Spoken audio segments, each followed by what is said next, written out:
Басқа шай ішу керек деп жатса, басқа жерде. Ол шай болмайды деп па? Қантпен болу керек ол шай. Білімдінің күні жарық деп жүрген жандардың бірімін ғой енді.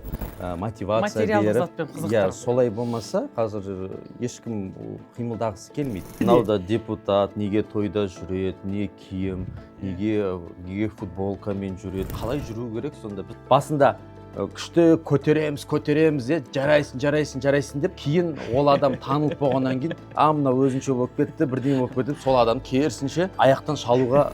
Қандай буллинг көрдіңіз нақты? Иә, болды. Бастан салып қалатын. Біреуін айтпайтынбыз. Үйдегіні мектепке тасымайсың, мектептегіні үйге тасымайсың. Ол заманда көп. Енді бірден айта бастаса, өзің кінәлі. Аузыңды жап. Аузыңды жап.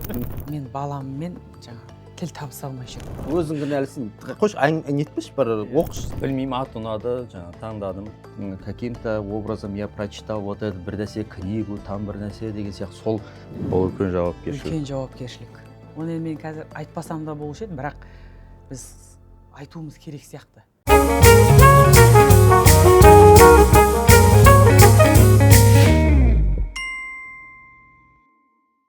Қайырлы күн достар. Бүгін бізде директормен шай айдарында қонақта Қазақстан Республикасы парламенті мәжіліс депутаты, экономист, PhD доктор, 3 баланың әкесі, ең бастысы халықтың сүйікті ұлы Дәулет Мұқаев мырза қонақта. Дәке, қош келдіңіз. Қош көрдік. Қалыңыз қалай? Жақсы. Қош келдіңіз. Біз сізді қуаныштымыз көргенімізге. Біз енді екеуміз замандаспыз. Құрдаспыз. Инстаграмнан көретінмін, жалпы ризамын, қуаныштымын. Шақырғаныңызға рахмет. Рахмет. Сізге де рахмет. Мынау енді директормен шай деген біздің сұхбат сәл-сәл ерекше. Бұл айдарды мен мектептен бастағанмын.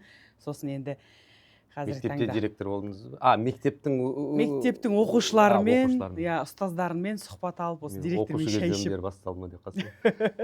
Жоқ. Енді өзіңізді білім жанашыры ретінде жалпы айтатын дүниеңіз көп қой, білімге қатысты. Өткенде, екеуміз кездескенде, осы сұхбатқа шақырып, өзіңізбен кездескенде, бір жоба туралы басын айтып қалып едік. Содан кейін оқырмандар тоқтамай, екеуіңіз қосылсаңыздар, керемет жоба жасайсыздар, республикалық деңгейде жасаңыздаршы, қандай жоба болмақшы деп көп деген хаттар келді. Бір жағынан қуанып қалдым, бір жағынан үлкен жауапкершілікті сезініп, ойланып қалдық, қандай жоба жасаймыз енді, не болады, енді белгілі бір жоба, әдемі жоба шығу үшін де оны қаржы мәселесі бар, әрі қарай оның нәтижесін көргіміз келеді. Жалпы сол жоба туралы қашан кездесеміз? Басқа шай ішу керек деп жатса, басқа жерде. Ол шай болмайды деп па? Қантпен болу керек ол шай. Айтпақшы достар, сәл ыңғайсыз жағдай болып қалып жатыр. Директормен шай айдарында Дәкен келе салып, шай ішіңіз десем, қант бар ма дейді. Мен өзім қант қолданбайды тұғым, сонымен қант жоқ деп. Дәке, қанттан бөлек бұл жерде бір күшті дүние бар. Мынау менің 7-ші сынып оқитын қызымның өзінің қолдан таңертең жасап жіберген Дәулет ағама деп. Мен ойлағам ғой, реквизит қой, ана қатып тұрған реквизит деп ойлағам ғой. Жоқ, ондай емес. Жоба жайлы айтса, қазір елдер жазады, тағы екеміз күлсек, екі жақтар. Менің күлкім ақырын болып қалады екен, сіздің күлкіңіздің астында. Жалпы енді бұрыннан бері өзім білім саласында айтам ғой, оқыған озат, білімдінің күні жарық деп жүрген жандардың бірімін ғой енді. Өйткені мен көп нәрсені түсіндім. Мысалы, адам сол білімі арқылы ғана өзінің жағдайын жасайды бірінші кезекте. Білімі арқылы ол сол рухани байлыққа болсын, материалды байлыққа болсын, қол жеткізеді. Олсыз болмайды. Сондықтан мен үнемі мынау білім айналасында жүрген балаларды қолдап, қаншама азаматтың қаржылық сауат бағытында да көзін ашып, одан бөлек мен жаңағы мектеп оқушы кезінен бастап, өзім оқушы болсам да оқушыларды үйрететінмін. Математикадан болмаса, енді ақша алатыным бар, ақша алмайтыным бар мысалға. Сосын ОБТ-ға балаларды дайындаған кезінде, сөйтіп келе университетте де мен оқытушылық қызметім бар, 2 жылдық ұлттық университетте мысалға. Сөйтіп әйтеуір сол білімнің айналасында жүргеннен кейін осындай балаларға да бір жоба жасамасқа дегендей ой келіп жүрді. Әрине қазіргі заманда бәрі ақшаға кеп тіреледі ғой. Өйткені кез келген адамды оқыту үшін де бір мотивация болу керек. Мынаны оқысан, саған велосипед алып берем, мынаны істесең, мынаны алып бер, білмеймін, қазіргі балалардың заманы сондай болып кетті. Иә, сондай. Біздің мотивация андай еді ғой, кішкене әкең айтам, таяқ жейсің десе болды, біз бәрін істей беретінбіз. Қазіргі балаларды керісінше алдап, ақылмен, оларды мотивация материалдық беріп, затпен қызықтырып. солай болмаса қазір ешкім қимылдағысы келмейді. Сондықтан да мен ойлап тұрмын, енді мүмкін жаңа оқу жылы басталып жатыр ғой енді.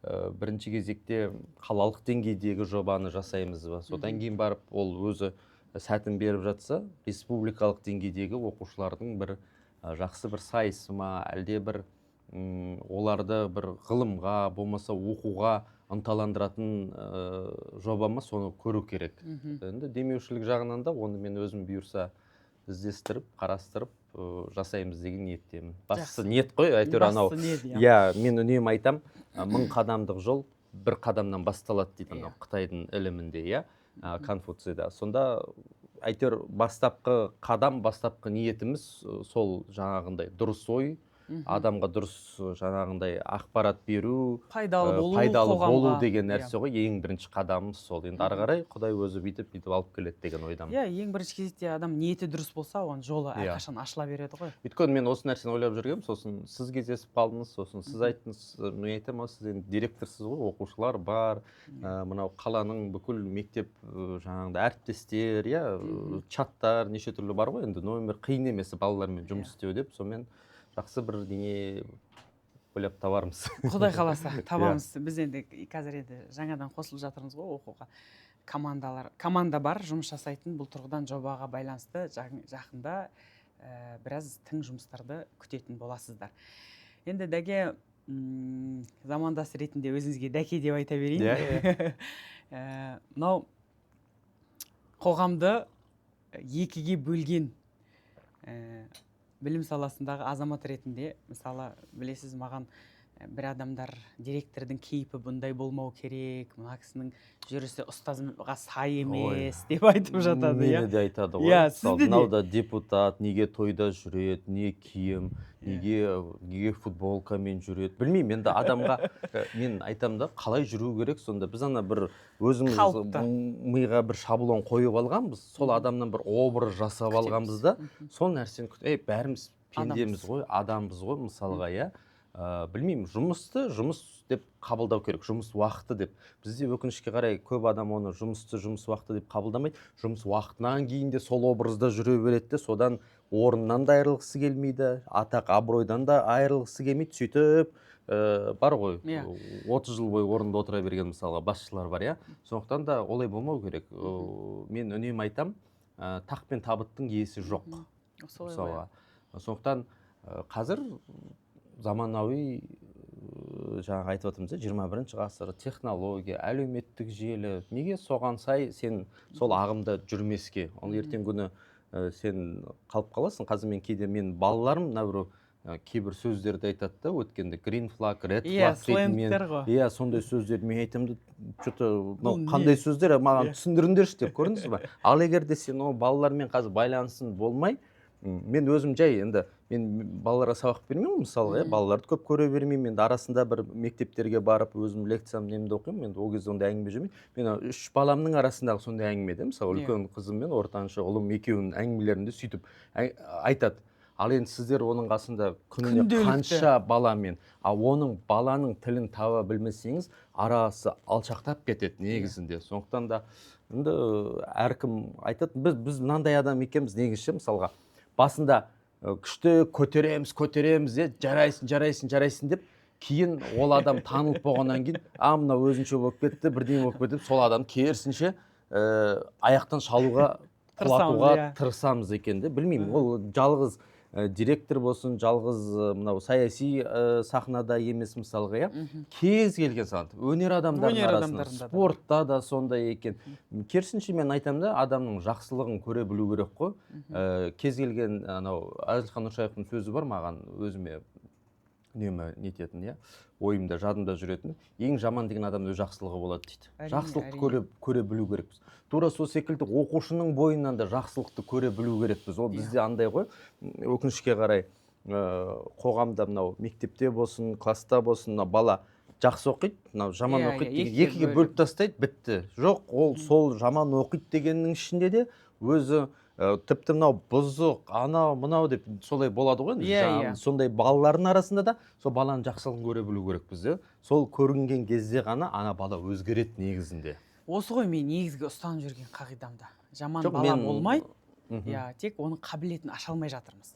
Мысалға өткенде де өзіңізбен кездескенде айтып жатырмын, мынау болашақта жаңағы ұйымдастырамыз деп отқан жобаны да осы жағынан бір тәжірибе жасап көрсек. Иә, біз енді дұрыс дарынды балалар, оқитын балалар ол оқиды, иә. Мысалы, бір сыныпта 25 бала болатын болса, оның 5-6-ы жақсы оқитын үздік оқушы болатын болса, көбінде ұстаздар сол 5 баламен жұмыс жасап, олимпиадаға, математикадан да соны Иә, тартып иә, жатады, сол. ағылшыннан да тартып жатады. 20 бала тысқары қалып жатады. Ол бұрыннан бар дүние. Енді сол жаңағы 20 баланың енді бір 10-мен жұмыс жасап бастайтын болсақ, тіптен мүлдем мектепке келгісі келмейтін, мүлдем білімге құштарлығы жоқ, не қажеті бар маған бұның деген, сондай балаларға бір жаңа жоба бастасақ.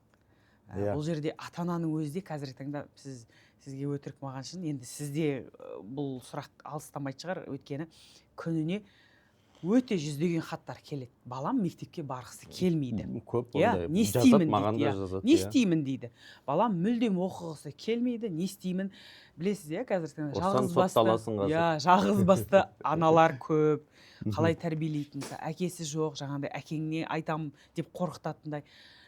Енді бір шынын айтқанда бұл қазір үлкен қоғамда мәселе болып тұрған сияқты. Мысалға мен осы Инстаграмның өзіне де сол мәселені бір көріп, ең бірінші бір баладан білімді талап етпес бұрын, сол мектепке деген махаббатын ашып, білімге деген махаббатын ашу. Енді бәрінің қолында телефон, бәрі TikTok көреді. Ал TikToktан сапасыз, жаңағы жаман боқтық сөз айтып жатқан дүниені көргенше мен сияқты адамдарды көріп бастаса деген сияқты бір оймен келгем. Енді өзіңіз айтып отырсыз ғой, бізде халық қатты көтеріп алады да, одан кейін аяқтан қатты көтереді, қатты тастай салады. Иә. Несі жоқ ортасында баланс ба.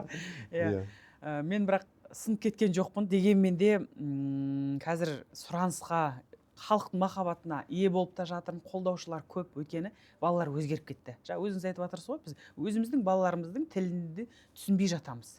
Енді осы тұрғыда қалай осы мектепке, білімге деген құштар емес балаларға қандай бір жобаларды қайтадан жобаға айналып келіп жатыр ғой, енді бәрібір де өзекті мәселе. Бірінші кезекте балаға деген сенімділігін арттыратын нәрсені көрсету керек қой. Мысалы, сенің де қолыңнан келеді, сен де жасай аласың. Бізде көп мына заманда жалпы жылы сөз жетпейді. Шынымен, жаңа сіз айтқандай әртүрлі отбасының несі ғой, енді тұрмыс тіршіліктің қиыншылығын көріп жүрген азаматтар бар мысалға. Болмаса сол ата-аналары күні бойы жұмыс істейді, кредит жабам деп артынан жүріп, сонымен 2 жерде жұмыс істейтін азаматтар бар, 3 жерде жұмыс істеп, сөйтіп баланың тәрбиесі кенжелеп қалатын жағдайлар болады мысалға. Сондай сәттерде көп жетпейтіні бізге сол әңгімелесу ғой, әңгімелесу, көңіл бөлу, сырласу, көңіл бөлу, бір 15 минут, 20 минут бір сырласып, сол балаңыз болсын, қызыңыз болсын, соны құшақтап, иіскеп, мысалға, сондай нәрсе жетпей жатады көбінесе.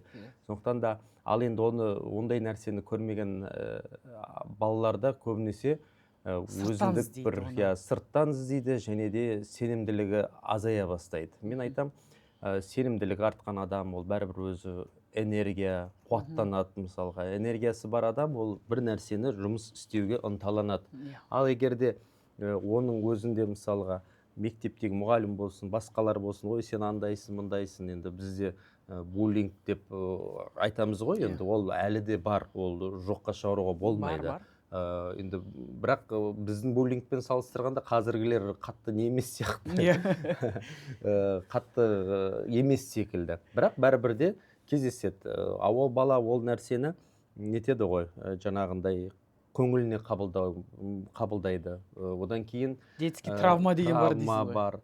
Енді біздегі не әлеуметтік желі жоқ болды ғой, мүмкін сол да бір сол заманның несі ма деп ойлаймын да, бір анандай вайбы дейді ғой қазіргі тілмен айтқан кезде, сондай болды ма деп ойлаймын. Қазір не істейді? Әлеуметтік желіде жылтыраған дүние көп. Соған қызыққысы келеді.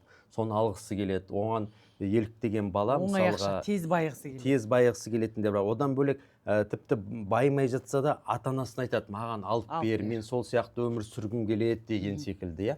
Ал енді соның барлық бір бастауы, соған сен де қол жеткізесің, сенің де қолыңнан келеді деген дүниені ата-ана баласына жиі айтатын болса, мен саған сенем дейтіндей дүниелерді айтатын болса, одан жақсы бала, жақсы білімді бала шығады түбінде, негізінде.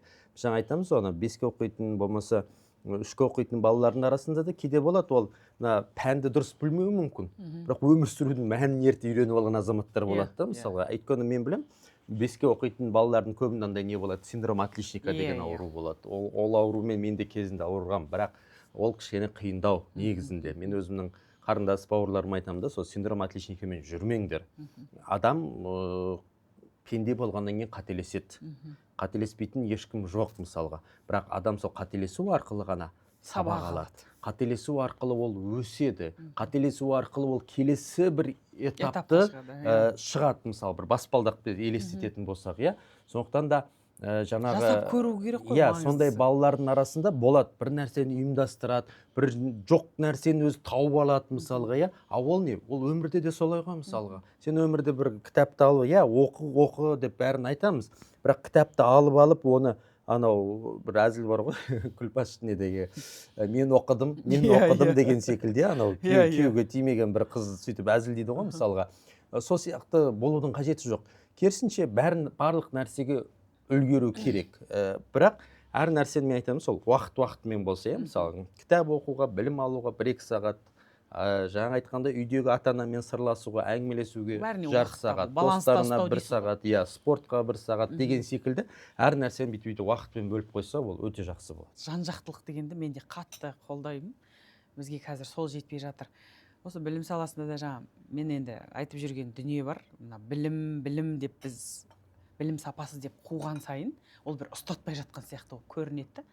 Мысалы енді біздің мектебіміздің өзінде білім сапасынан біз көш бастап тұрған мектеп емеспіз. Мектеп шетте орналасқан.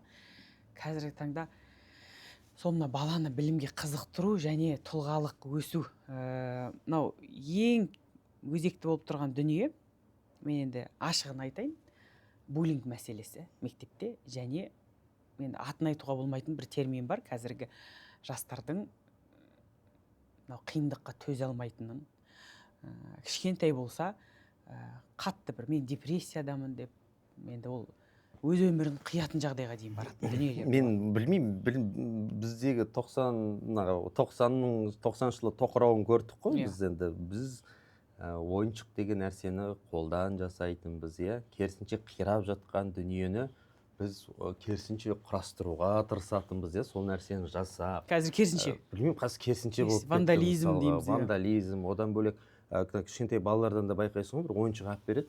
Жарты сағаттан кейін анау қирап жатады. Жөндеңдер мынаған. Біз деген бар ғой, ондай ойыншықта көрмедік қой. Бір көрсек те, білмеймін, сындырып алсақ та, оны біз не істейміз? Клейлейміз, скотчтаймыз, иә, мысалға. Білмеймін, қазіргілерді қараймын, анау есектің жеңіл деген сайын жатаған келеді. Бар болған сайын бардың қадірін білмейді. Өкінішке қарай сондай болып бара жатыр. Мен енді ойлаймын, кез келген ата-ана сол бәрібір балаға сол нәрсенің қадірін түсіндіріп, айтып жүрсе, баланың құлағына да сінетіні анық. Ал енді жаңағындай бізде көрдік қой буллингтің түрін, иә. Сол, Дәке, осы жерде қандай буллинг көрдіңіз нақты? Болды ма? Көп қой. Мен бір нәрсені айтайын, иә. Мысалға, менің ата-анамның тәрбиесі мынандай болатын. Үйдегіні мектепке тасымайсың, мектептегіні үйге тасымайсың. Ол заманда көп сондай еді ғой? Бәрі сол тәртіппен, сол ережемен жүрдік. Бір не болмапты, андай бар ғой. Мұғалім бүйтті, болды, бор лақтырған, мысалға, анау дене шынықтыру сабақ кезінде сызғыш, ысқырық бар ғой, темір ысқырықпен мысалға бастан салып қалатын, мысалға дене шынықтыру мұғалімдері болған. Біреуін айтпайтынбыз. Енді бірден айта бастап, өзің кінәлі. Аузыңды жап, мысалға, өзің кінәлісің. Қош, нетпеш бір оқышы сабағы, мысалы, сондай нәрсе. Мектепте біз үйдегі дүниені айтпайтынбыз. Одан кейін мен айтайын да, мысалы, мынандай не болатын, жаңағы таяқ жейсің деген, иә, мысалы маманың таяғы бар, мысалға папаның қабағы бар деген секілді әкеміздің. Одан бөлек біз мектепте де сондай не ұстаздың жаңағындай, талапшылығы. сосын бізде семейде не қойын сөзін ашық, анау крайға бөлінетін балалар. Сол кезде де төбелес болады, мысалы мектептен шыққан кезде де. Көп өңірде бар ғой. Иә, соның барлығын көріп өстік. Бірақ менің сол замандастардың қасында ешқайсысы бір депрессияға, стресске түсіп, болмаса бір суицид жасаған ешкімді көрген жоқ. Біз керісінше сондай бір замандар бізді шыңдады, өсірді. Мен өткенде бір танысымды нетем, осылай не ғой, студент, соны бетет. Менде бүгін депрессия, мен ешкіммен сөйлескім келмейді, ешқайда шыққым келмей тұр дейді. Ондай менің айналамда өте көп. Сол ғой енді, мен ондай бірінші рет көрдім де. Мен бірінші курс студент, мен айтым, не депрессия, не жетпей жатқан депрессия. Сосын мен айтам да, мүмкін саған көмек бір нәрсе керек шығар, әңгімелесейікші, там шай ішейік десем, жоқ, мен өзім қалуым керекпін деген секілді. Соны ойладым, мен білмеймін, мүмкін біз бұларды түсінбей жүрген шығармыз қазір. Анау балалардың несі бар ғой, бөлінеді ғой, зумері деген сияқты. Альфа-зумер. Альфа-зумер. Сондай бір дәуірде өтіп жатырмыз, білмеймін. Сондай дәуірде өтіп жатырмыз, Дәулет мырза. Қазір альфалардың технологиямен бірге көбірек сөйлесу керек. Көбірек көңіл бөлу керек. Бізде сол нәрсе жетпей жатқан сияқты. Қарым-қатынас. Өйткені мен айтам, ата-анамен дос болыңдар.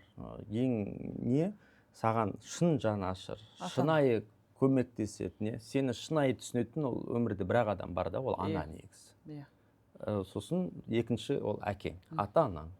Соларға бірінші айтым. Бізде көп нәрсе айтылмайды, жаңағы ұят болады, немесе жаңағы бір қорқыныш билейді, сонымен қалып қалады да сол арадағы шекара. Маған мынандай да сұрақтар келіп жатады. Мен баламмен жаңағы тіл табыса алмай жүрмін. Ата-аналар жазып жатады. Немесе жасөспірім, жеткіншек оқушылар жазып жатады маған. Мен ата-анаммен байланыса алмай жүрмін, тіл табыса алмаймын. Олар басқа айтады. Яғни бір үйдегі жаңа айтып жатқан қарым-қатынас жоқ. Енді бұндай үйдегі ата-анамен баланың арасында қарым-қатынас болмаса, ол баладан, ол отбасынан әрі қарай білім туралы да, я болмаса бір мынау баланстың бұзылғандығы сияқты болып көрінеді енді. Мен өзім әлеуметтік желіде осы өзімнің балаларыммен байланысты бір ашық, еркін көрсетіп жүрмін ғой. Менде бір жаңағы сленг деген сөздерді әртүрлі краш басында түсінбей жүрдік қой.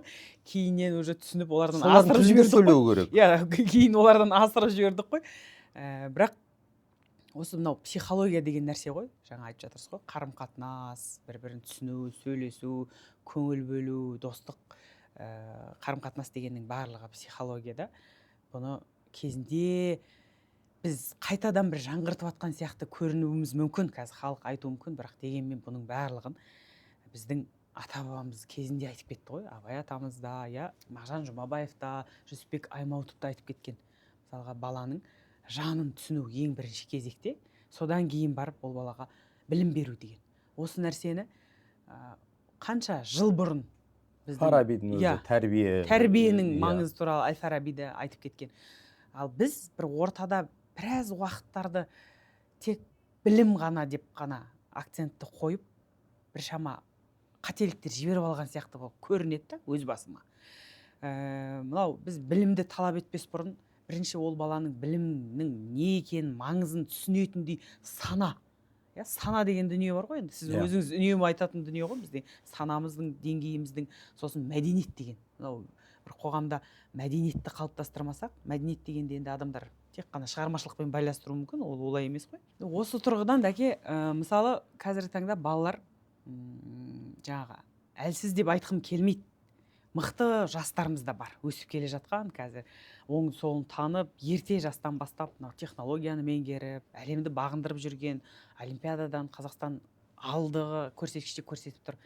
Бірақ дегенмен әлі күнге дейін мамандық таңдау жағынан 11-ші сыныптың өзінде мынау бітірейін деп атқан уақытта мен кім болатынымды білмеймін. Жарайды енді сол қайсысына грант болады, сонда түсе салам деген сияқты айтатын. Бұрыннан бері келе жатқан бір қиыншылық па қалай, енді өзіміздің бір сол қалыпқа жаңағындай үйреніп кеткен сол нәрсе болып тұр ғой. Анау бір грант болса болды, болмаса мына жерде мен ағам, көкем, жәкем істейді. ертең артынан барам. Иә, маған қолдау білдіреді деген. Мен үнемі айтам, сен оған сенгенше бір құдайына сенсеңші болды. Өйткені мынандай қызық жағдайларда болатын. Университетте мен сабақ бердім деймін, мысалы бірінші курстар келеді ғой, сонда мен айтамын да, қазақ группасына сұраймын, иә, мысалы 30 бала отырады, 20 бала отыратын. Бұл мамандықты не үшін таңдадың десем, жаңағы әңгіме грант болды. Білмеймін, ат ұнады, жаңа таңдадым. Немесе ана жерде бір кісі істейді, танысым, сол айтты осыған түс, кейін бір нәрсе қылармын деген секілді. Мысалға біздің қазақ аудиториясында сонда бір 30 бала отыратын болса, бір 4-5 ғана сондай бір нақты шешіммен, бір анау орысша айтқанда осознанно дейді ғой, өзінің саналы түрде. Ал орыс группасына барам. Орыс группасында да 17-20 бала отырады. Мен айтамын, мына мамандық не үшін таңдадың десең, маған айтады, Дәулет Төлеутаевич, знаете, я в детстве деп жаңағындай балалық шақтағы арманмен байланыстырып, каким-то образом я прочитал вот это бір нәрсе книгу, там бір нәрсе деген сияқты, сол бір кітаптың ішіндегі бір нені тауып алып, сондай бір мамандыққа деген махаббаты, қызығушылығы пайда болғанда, мысалға. Бір орыс топтарында керісінше бір 2-3 баландай не? Жаңағыдай, грант болды, әйтеуір бір түсе салдым дейтіндей болды, көрдіңіз ба? А мен осыдан ақ қарап айтам да, сен өзіңнің мамандығын, ол сен 4 жыл ғана оқығанмен, ертең күнде өмір бойы соның жемісін жейсің. Өмір бойы сен сонымен жүресің. Өмір бойы сол алған 4 жыл білімінмен нан табасың деймін де, мысалға. Сондықтан да бірінші кезекте сол сенің мамандығына деген махаббат болуы керек. А бізде қалай, шынымен де 11-ші сыныптың ортасында, аяғында тіпті мен мынандай да оқушыларды көрдім. Мамыр айы, иә. Мамыр міне бітейін деп жатыр. Қайда барасың? Қай маман? Білмейді, ол бұйырғаны болады. Иә, бұйырғаны ол жақсы шығар. Бірақ адамда бір не болу керек қой, кішкене өзіне не істеймін деген сұрақты қойып, сол енді 11-ші класста ғана ол сұрақты қоймай, 7-ші, 8-ші сыныптан бастап сол нәрсені қойып жүрсе, ол жауабын табады негізінде. Бізде білмеймін, жаңағындай, сол оянамыз. Сосын екінші біріне бар, профориентология дейді ғой, бізде өкінішке қарай ақсаңдап тұр. Оны көп кейбір ата-аналар да түсінбейді, оқушылар да түсінбейді, ол не психолог па деп қарайтындар да бар мысалға. Немесе ой бұйырған, біздегі сол бір нәрсе бар ғой, бұйырғанын көреміз деп жүре береміз. Енді Дәулет мырза, осы мамандық таңдауға байланысты менде бір осы кезде ой түйіп отырмын. Бізде бір кеше ғана ел басшысы тамыз конференциясында білім саласында қателесуге болмайды. Қателіктер үлкен зардабын тартуы мүмкін деп айтты. Оны енді барлығымыз қолдаймыз, түсінеміз. Расымен де білім саласында қателесуге болмайтын сала ғой. Өйткені ұлт тәрбиесі деген. Ол үлкен жауапкершілік. Үлкен жауапкершілік. Бірақ осы жаңағы айтып отырған мамандық таңдауда қателесіп келген мектепте мұғалімдер көп. Дұрыс, мен үкімет тарапынан мұғалім мәртебесі деген заң шықты. Біз оған 6 алаштың басы қосылса 4 мұғалімдікі деп айтқан. Біз мұғалімді құрметтемесек, онда біздің ұлт болып қалыптасуымыз да қиын. Ол келесі мәселе. Бірақ өкінішке орай, енді мен пайыздық көрсеткішпен айтпай-ақ қояйын, бірақ дегенмен қазір менің мектепте жұмыс жасайтын басшы әріптестерім Қазақстан бойынша мектепте сол мамандықтан шатасып жүрген, баланың жанын түсінбейтін, немесе бір енді жалпы мұғалімнің атына кір келтіретіндей, мұғалімдікті бір орта жолдан қосылған ұстаздар көп. Бұл да бір ұстаздың атына кір келтіру өз алдына, алдындағы балаға обалдық жасап жүргендер де бар. Оны мен қазір айтпасам да болушы еді, бірақ біз айтуымыз керек сияқты. Енді мынандай дүние бар. Екінші жағынан қарағанда, мысалға, қазіргі осы соңғы 4-5 жылдықта жақсы оқитын алтын белгі иегерлері ұстаздықты таңдап жатыр. Енді өйткені айлық көрсеткіші көтерілді, жаңағындай қорғап жатқан статус педагога бар, оның бәрі әсерін бермей қоймайды. Бірақ дегенмен бағанағы кетіп қалған қателіктер бар. Кезінде юрист бола алмай қалған, кезінде журналист бола алмай қалғандар мұғалім болып мектепке төмен балды жинап алып мектепке кіріп кетеді. Ал енді мына жақтан келген білімді маман орнына кірейін десе, ана кісілер мектепте.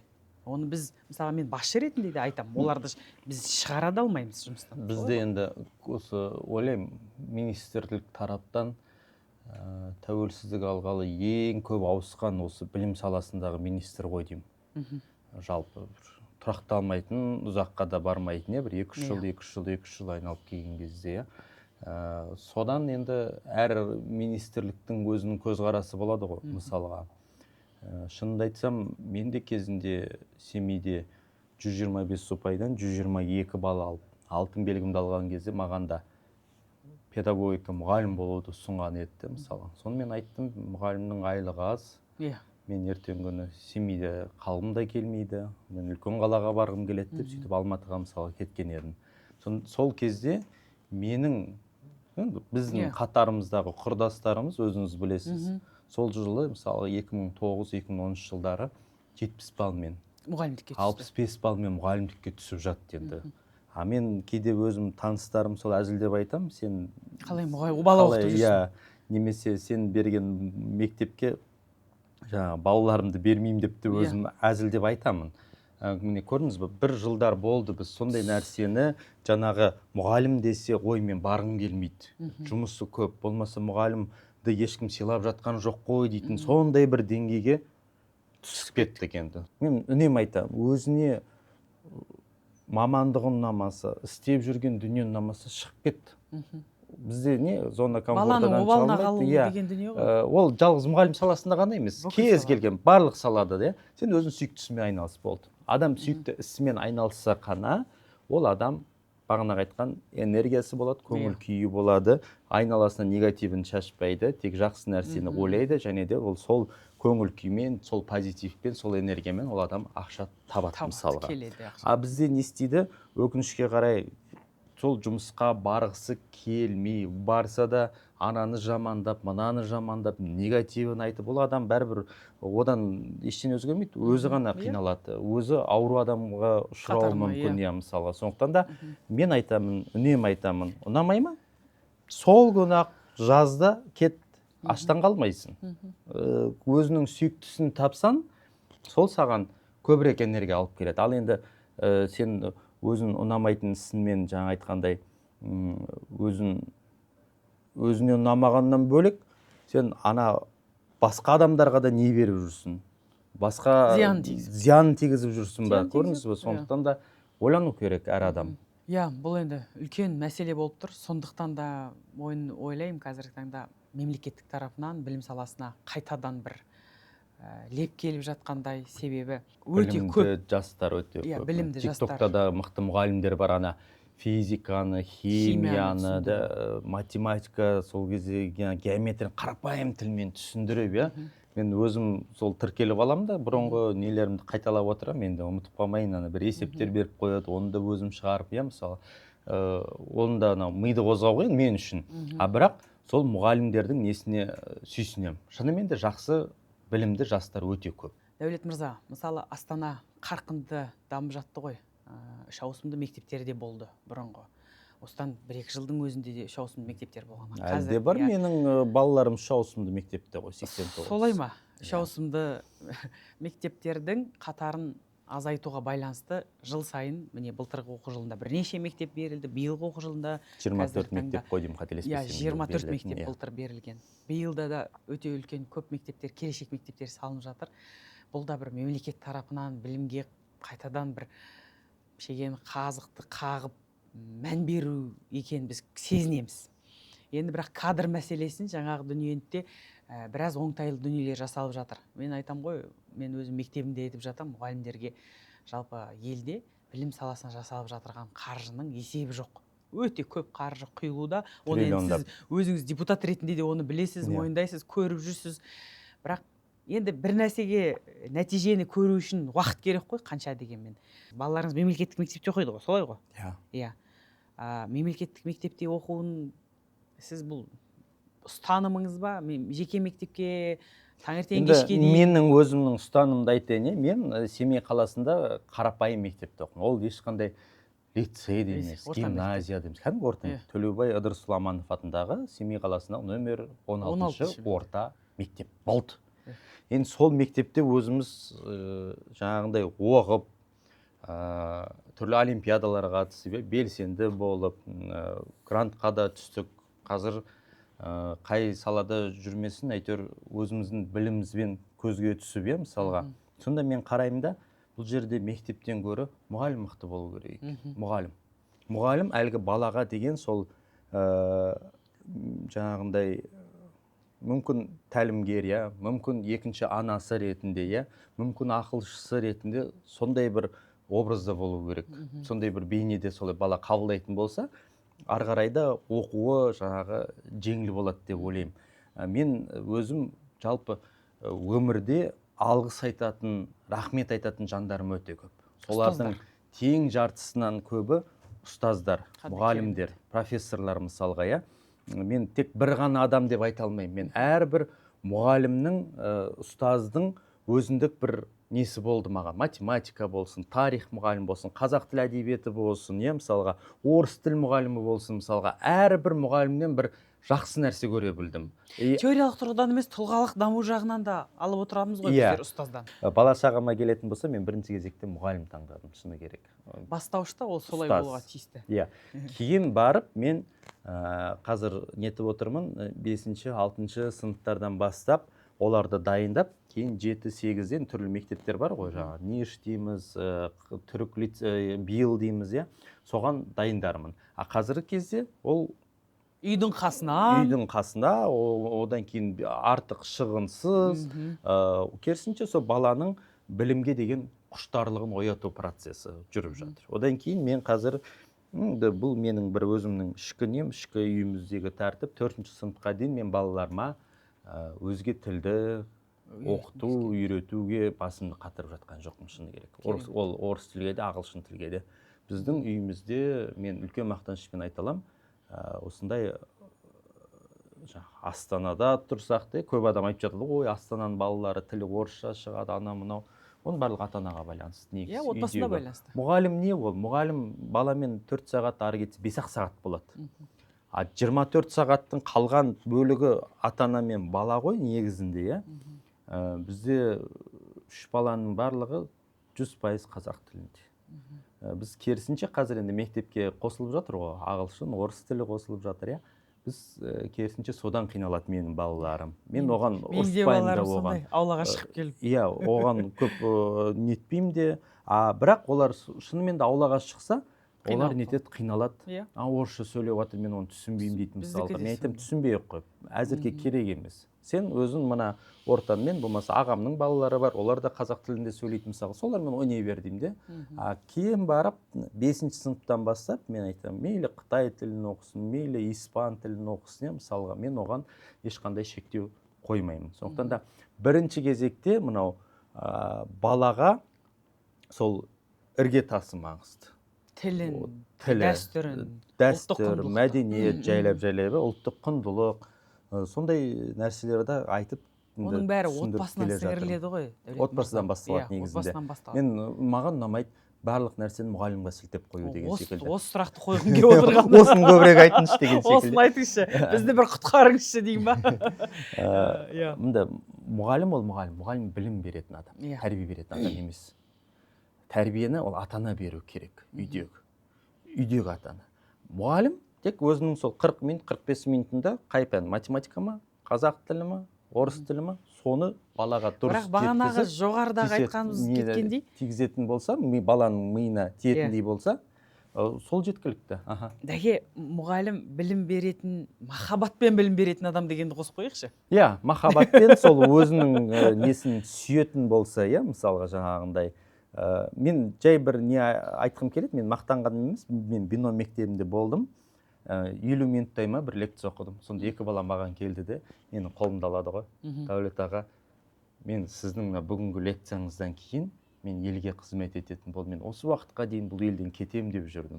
Шетелде оқимын, сол жақта қалам деп ойлап жүрдім. Сонда менде бір ондай не пайда болды? 50 минут бойы ана баланың, мүмкін ол бала шетелге кетем деп 5 жыл ойлады ма екен, 3 жыл ойлады ма екен, 1 жыл ойлады ма екен, қанша ойласа да енді точно ол 50 минут қана ойлаған жоқ қой енді. Бірақ мен сол 50 минуттың ішінде екі баланың санасын, ойын өзгертуге менің жаңағы сөзім, айтқан сөздерім соған әсер еткен, мен кәдімгідей қуандым да. Ондай менде кейстер өте көп мысалға.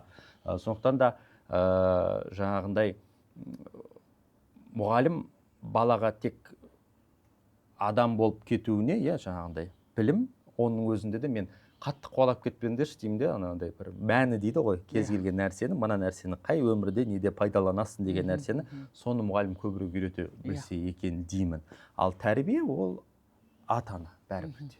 Ата-ана, әкеден де, шешеден де, ол бала жаңағындай бір не болмайды ғой. Мынау сенің балаң, немесе ол мамасының баласы, әкесінің баласы емес. Жоқ, ол ортақ бала. Ортақ бала болғаннан кейін тәрбие ол еркек адамнан да кету керек, әйел адамнан да кету керек. Оны мен өткен бір сұхбаттарда да айтатыным, көбінесе бала рухани тәрбиені ол анадан алады. Материалдық байлық ол әкеден келеді көбінесе. Соны мен көп жаңағы оқушылардың арасында да мен айтам, әйел адам сендер көбірек сауатты болыңдар, көбірек оқыңдар. Өте дұрыс. Өйткені ертеңгі күні балаға мама болмаса ана деген сөздерді айтатын ол мектеп мұғалімі емес, ана бірінші кезекте, ананың тілі. Ал енді сен келесінде өзің балаңа өзін шүлдірлеп өзге тілде сөйлеп ататын болсаң, одан кейін келесінде әп-әйбат қазақ мектебін ашып қоясың. Сөйтесінде менің баламның тілі орысша шықты, орыс классын аш дейтін болсаң, қайдан ол біз өсіп өнеміз, мысалға. Сондықтан да осы тамыз айында көбінесе дау шыға бастайды. Балаларға орыс классын аш деп. Мен түсінем, сондай класты аш деп бір орыстар жүрсе бар ғой. Мен нетпейтін едім. Орысша айтқанда моя хата с края деген сияқты еді. Ол дұрыс қой енді, өзі орыс болған орысша. Жоқ, біздің қазақтардың өзі сөйтіп талап етіп орыс шығарған кезде қынжылып жаңағындай айтып тастағым келеді мысалға. Керісінше өзге ұлттың адамдары сол орыстардың балаларын қазақ тіліне беріп жатыр. Қазақша үйренсін, қазақтың тарихын білсін, тілін білсін деген ниетпен. Украиндерді де мысалы көрдім, немістерді де көрдім қазақ сыныбына балаларын әкеп жатқан. Жоқ, біздің қазақтар ғана келеді де, орыс классын ашыңдар, әп-әйбат қазақ мектебін ашып қойған кезде. Сондықтан да мен айтқым келетіні, кез келген баланы, жарайды, мейлі балаңыздың тілі мүмкін YouTube көреді, көшедегі ортада неде де өзіңіз мүмкін кейбір нәрселерді де қарамай балаңызға сол орысшаны көп сөйлетіп жүрген шығарсыз, бірақ бір жылдың ішінде меңгеріп алуға болады толығымен. Мен бір қызық айтайын, қызымның сыныбында, Теңдік Сәркен қызында, бірінші сыныпқа келген кезде кәдімгідей болды. Біраз балалар болды. Сонда мен бір-екі ата-ана келді, маған да сіз айтасыз ғой, қазақ сыныбына, балам орысша сөйлейді, бірақ қазақшаға беріп жатырмын. Шынымен де бір жыл қиналды ол балдар. Баламен қатар бастауыш мұғалімі де қиналды. Мүмкін ата-ана да үйінде қиналған шығар, бірақ екінші сыныптан бастап ана балалардың бәрі қазақша үйреніп кетті. Кәдімгі толығымен сіңісіп кетті. Сондықтан да қорқудың қажеті жоқ. Біздің ата-аналар көбі не ғой, басын қатырғысы келмей, дайын ма бол, оң жаққа бара берсін дейді. Жоқ, Ахмет бабамыз айтады ғой, тілі жоғалған ұлттың өзі де жоғалады дейді. Сондықтан да барынша балаларыңызды қазақ мектебіне беруге тырысыңыздар. Қиналады, бірақ үйреніп кетеді. Ал енді өзге тілдердің барлығы қазір интернет, барлығы ашық не ғой, үйреніп алады. Қытай тілін де үйреніп алуға болады. Қазір анау кәріс тілінде де үйреніп алатын азаматтар өте көп та, ынтаңа байланысты. Бірақ айналып келген кезде ол сенің сол ана тілі, ананың тілінде білім алғаның дұрыс, ана тілінде ойлағаның дұрыс. Сөйтіп айналып келгенде сондай азаматтар өзі елге қызмет етеді ғой. Дұрыс айтасыз, Дәулет мырза. Қазір енді осы ұлттық құндылық, елге қызмет ету дегеннен шығып отыр ғой. Негізі бізде екеуміздің вайбымыз бір дейді ғой негізі. Ішкі ұқсастық, құндылық бәрі бір. Өзімен сіз айтып отырғанда ойым бәрі оқылып отыр да. Жаңа мен бір ойыма түсіп отыр. Директор деппін ғой, депутат болған кезде деймін де. салдым ғой мен тойда жүргенімді салдым, сонда елдер ойбай мынау қалай депутат болып тойды. Мен айтамын тойда жүрміз, халықтың арасында жүрміз, адамбыз ғой. Сенбі жексенбі өзімнің демалысым мысалға. Одан кейін жұмыстағы процесстерді де көрсеттім, онда да жазатын. Сен не блогер бол, не депутат бол. Мен айтамын, сендер кішкене қуансаңдаршы. Мен ана депутат болып, шіреніп, нетіп жүрген жоқпын. Керісінше сізге ішкі кухняны көрсетіп жатырмын. Заң қалай шығады, ол оңай емес. Мына заңды шығарыңдар да бүйте салыңдар дейтін. Ол қаншама процесстен өтеді. Ол заңның бір өзгерісіне де ол үкімет мүшелері, сот мүшелері, бәрі қатысып барып өзгеріске жаңағы заң қабылданады. Оның бірінші оқылымы бар, екінші оқылымы, ары қарай сенаттан президентке өтуме.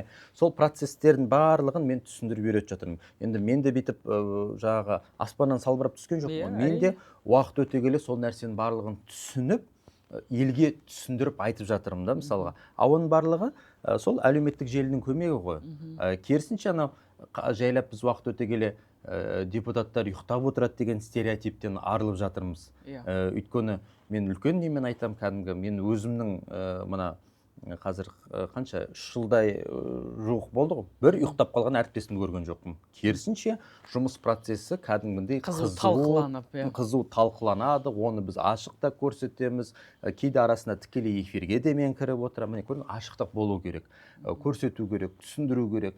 Мен де айтамын, мен де мәңгі депутат болып қалмаймын, біздің де уақыт бітеді, мысалға 5 жылда, 5 жылға сайландық қой.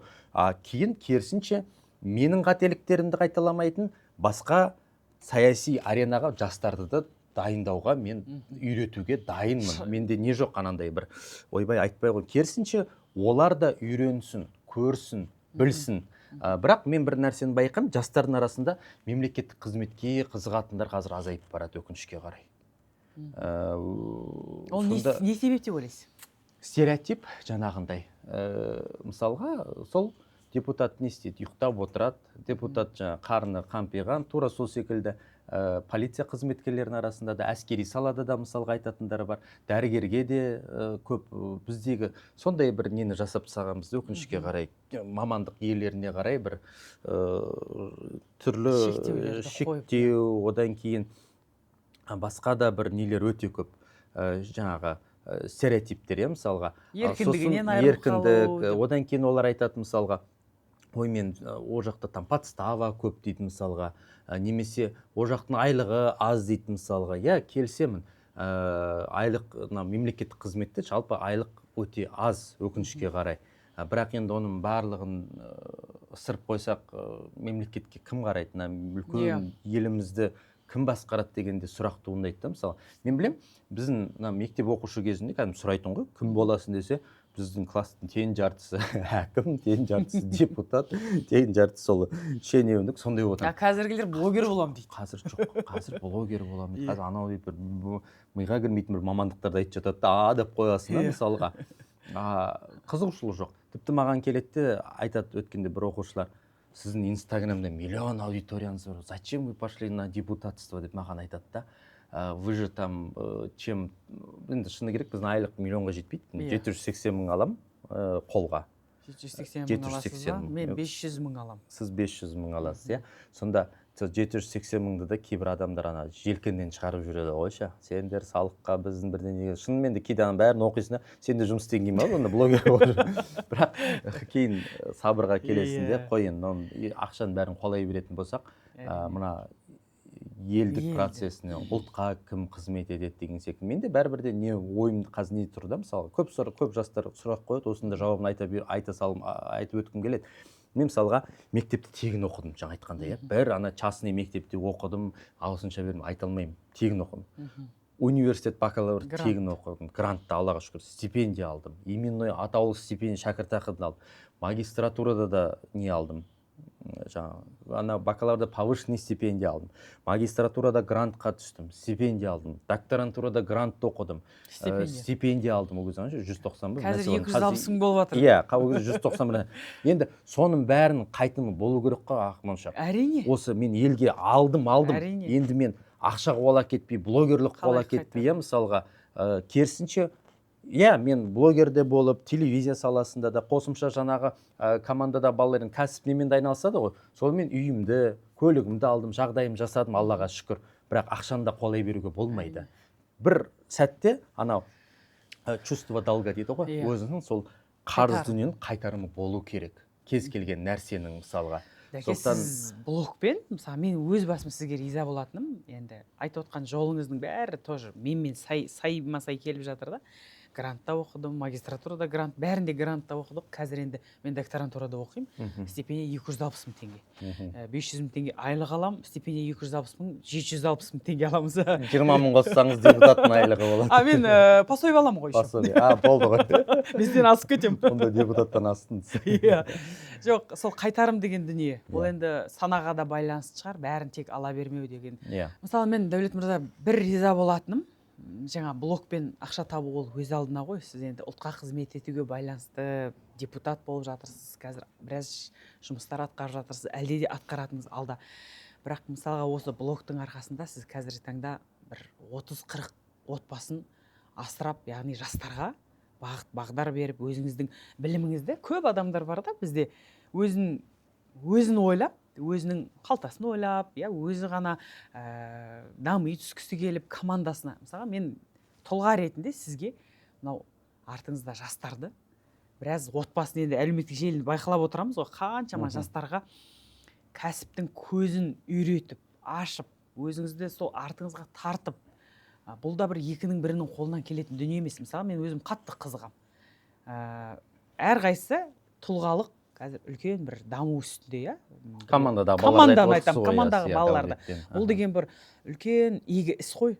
Сіз екі жақтың тепе-теңдікті сақтап отырсыз да, мына жақта өзіңіз тұлға ретінде депутат болып, халықтың мұң-мұқтажын тыңдап, үлкен заң шығару мәселесінде жүрсеңіз, мына жақта блогтың арқасында көп жастарға мотивация беріп, тек қана сөзбен ғана емес, іспен қанша жасты артыңыздан ертіп жүрудің өзі, бұл енді үлкен қазіргі таңда ұлтқа жасап жатқан ерлік. Мен 21-ші көшбасшысына қатыстым ғой, телевизиялық жоба. Сол кезде айтатын лидер деген, көшбасшы деген кім деген кезде, осы артындағы адамды өте дұрыс итермелеп, сүйреп, соны алдыға шығаратын адам дейтін. Сонда мен де кейде өзіме сұрақ қоямын, командада мен кіммін деген кезде. Сол балаларға әйтеуір мотивациямды беріп, дұрыс бағыт бағдар ақылымды беріп, сөйтіп жүретін азаматтардың қатарындамын енді. Бәрібір шығармашылыққа жақынмын. Қазіргі уақытта балалардың қаржылық сауат кітабын жазып жатырмын, бұйырсам жылдың соңына дейін бітіріп баспаға шығаратын шығармын. Ойындарыңызды өткенде ойнадық. Ойын ол өте жақсы. Оның сол танымал тұлғаларын бұйырса жасайық деп жатырмыз. Енді оның барлығы сол идея келеді, мен бір нәрсені айтамын, балаларға істеңдер деймін де. Соның барлығын істеп, жаңағы дәулет қылдырып отырған, осы мен үнемі айтамын, командама рахмет, ол да үлкен брендке айналды. Мысалы, ел аузында жүретін, ел біреу қызыға қарайды, біреу қызғана қарайды деген секілді. Сондықтан енді командаға адамдар керек болып жатқан кезде мен айтам, инстаграмға хабарландыру салам, көбі жазып жатады ғой, сізге қалай қосылсақ болады деген секілді. Бұл жердегі біздің жаңағы ұран да бір үйдің баласындай. Сонда мен айтқым келетіні, әрбір қазақ солай бірін-бірі қолдап жүретін болса, жақсы нәрсені көре білетін болса, сол бір үйдің баласындай өмір сүре білсек, жер бәрімізге жетеді. Бақыт деген нәрсе ол бір ғана өлшеммен шектелмейді. Мысалға, жай біреу үшін ол ауаны жұтудың өзі бақыт болуы мүмкін, біз байқай бермейтін. Біреу үшін ол екі аяғымен жүрудің өзі бақыт болуы мүмкін, мысалға. Сондықтан да кез келген адам өзінің мынау жаңағындай, кейде біз тәкаппарлыққа, күпірлікке салынып кетеміз, анау жоқ, мынау жоқ деген секілді. Бірақ адам сол шүкіршілікке келіп, жай бір нәрседен де бақыт ала, ләззат ала білсе екен деймін де, мысалға. Сондықтан жаңағындай, бағанада айтып отырдым ғой, өмір сүру бар, өмір сүрудің мәні бар. Сол адамдар өмір сүрудің мәнін таба білсе екен деймін. Өйткені өмір біреуге ұзын, біреуге қысқа, уақыт өтіп кетеді. Артынан қалатын із ғой. Із сіздің де бағана айтып отырсыз, заманда сіз 30 жасыңызда директор болсаңыз, мен 30 жасымда депутат болдым, одан кейін сізде сол 32 жасыңызда әкеңізден айырылдыңыз, мен білем былтыр, мен анамнан айырылдым мысалға, міне көрдіңіз ба, өмір сондай өте қысқа. Керісінше осындай бір қысқа өмірде бір-бірімізді сыйлап, жақсылығымызды көре білсек, қазақты қолдай жүрсе екен. Мен сол үшін айтамын, байыса қазақ байысын деген, мысалға, әр қазақтың өзінің үйі болса екен деп, сондай жақсы сөздерді көбірек айтуға тырысамын. Әр бала бай қуатты болса екен деймін, мысалы. Сондықтан жақсы нәрсені ғана көре білейікші. Әрқашан сізден осындай қазақтың жастары өсіп келе жатқанына деп енді бізді қатарыңызға қосылып әлеуметтік желіге келіп жатырмын. Әр адам қай жерде қызмет етсе де, аула сыпырушысы болса да, ол электрик болса да, өзінің мамандығын сүйіп жасайтын, бір жерде кірпіш болып, Абай атамыз айтқандай кірпіш болып қаланатын тұлға болса, сондай санамен біз мынандай мемлекетті сақтап қалатын, әрі қарай дамытатын ұл қыздар болып жүретіміз деп ойлаймын. Біздің бүгінгі сұхбатқа келгеніңізге уақыт тауып үлкен алғысымды білдіремін. Сізді қазіргі таңда аз уақыт емес, 2018-ден бері 7-8 жыл уақыт өтті ғой. Сол уақытта халықтың ықыласына бөленген бір өзіңіздің тарихта қалатын тұлға ретінде сізді білем. Менің енді 15 жылдық педагогикалық өтілім бар, бірақ әлеуметтік желіге келгеніме көп болған жоқ. Дегенмен де аз уақыттың ішінде халықтың ықыласына бөленіп, қазір өзгеріс керек, өйткені бала өзгеріп кетті деп жатқаны маған да бір жылулық береді. Халық қолдап тұрғанда ешқашан бізге тоқтауға болмайды. Ең бастысы мансап емес. Мүмкін мен ертең директор емеспін. Сіз депутат емессіз. Адамбыз. Ең бірінші кезекте біз адамбыз. Сондықтан адамгершілігіміз әрқашан арта берсін. Сізге біздің ұжым деп қойған команданың атынан Дәулет мырза Жұмабек ағамыздың Жер майдан кітабын сыйға тартқым келеді. Жұмабек ағамыз жайлы ғой, Жұмабек ағамыз жайлы оқып, міндетті түрде мазмұнын сұрайын деп қойыншы. Жақсы. Рахмет сізге. Құрметті достар, бүгін бізде қонақта болған халықтың сүйіктісі Дәулет мырза. Дәулет мырза, сәттілік тілеймін. Рахмет сіздерге. Амандықта.